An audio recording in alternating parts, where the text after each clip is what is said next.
Alif Andika. Hari ini saya akan menjelaskan perhitungan perkerasan jalan. Jadi kita menggunakan pedoman MDPJ, lalu umur rencana kita 40 tahun sesuai dari tabel 2.1. Nih 2.1, lalu data awal tahunan saya itu 2027, pembukaan lalu lintas 2035, laju pertumbuhan lalu lintas per tahunnya 4,8% karena kita di Jawa sesuai dari tabel, arteri dan perkotaan. Lalu jumlah lajurnya 1 sesuai dari tabel. 1 itu kalau dikonversikan 100 jadi 100. Lalu kuat tarik menturnya 4,5, jenis perkerasannya JPCP, jenis material bahu jalan yang dipakai itu beton. Nah, ini ada datanya. Data saya itu dari Rawalo sampai Sampang. Kalau misal ditabelin itu sesuai data awalnya, karena kita dari data awalnya 2016, lalu pembukaannya di 2026 sampai 2035. Untuk menghitung di 2026-nya itu yang data 2016 dikali 1 ditambah 1 dibagi 100 pangkat 10. 10 itu jarak antar tahunnya. Sama seperti di 2035, di 2026 kali 1 tambah 1 dibagi 100 pangkat 9. Lalu lanjut ke JSKN. Ini kita di JSKN dapat nilai 74 juta, lebih dari 10 juta. Lalu tebal fondasi bawah minimum perkerasan beton semennya itu kita menggunakan beton kurus 150 mili. Kenapa? Karena JSKN kita lebih dari 10 juta. Lalu di bawah ini karena CBR tanah dasar kita di bawah 4%, kita menggunakan lapis penopang setebal 200 mili. Lanjut ke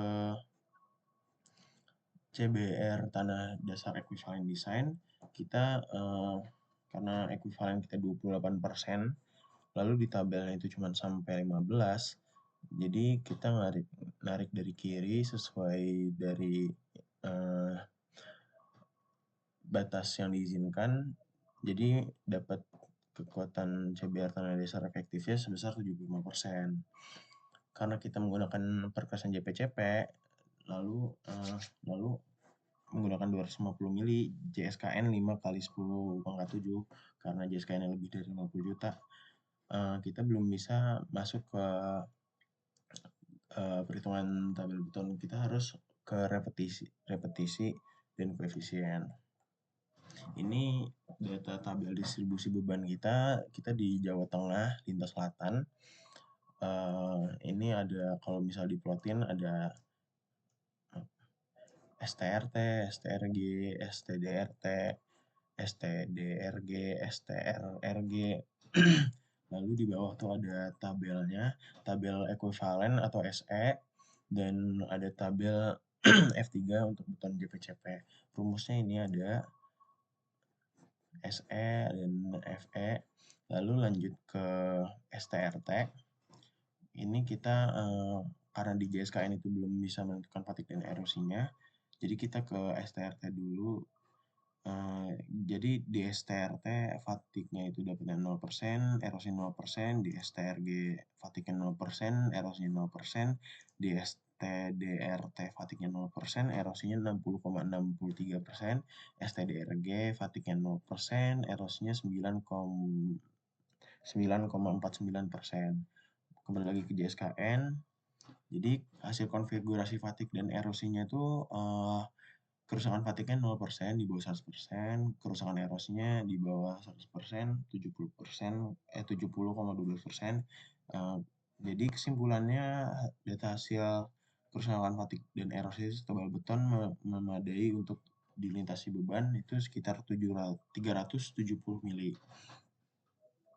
Jadi sesuai gambar yang ada di sini, lapis perkerasan beton semennya 370 mili, ini yang paling atas. Lalu di bawahnya ada lapis pondasi bawah 150 mili, LFA kelas A-nya 250 mili, kalau di total menjadi 720 mili.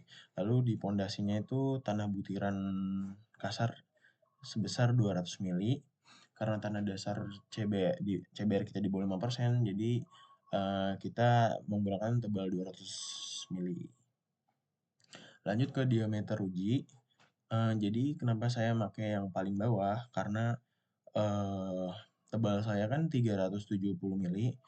Jadi di sini nggak ada 370 mili, jadi saya pakai paling besar di 300 mili. Diameter ujinya 38 mili. Lalu lebar platnya yang direkomendasikan tuh 3,5, 2 kali 3,5, panjang platnya 5 meter, jarak sumbu susutnya 5 meter, ruji atau dowel, panjang dowelnya 400 mili, lalu diameternya 38 sampai 300 mili. Bentang atau tie bar itu panjang tie barnya 700 mm, lalu diameter tie barnya D16 600 mili. Sekian dari penjelasan saya. Mohon maaf. Assalamualaikum warahmatullahi wabarakatuh.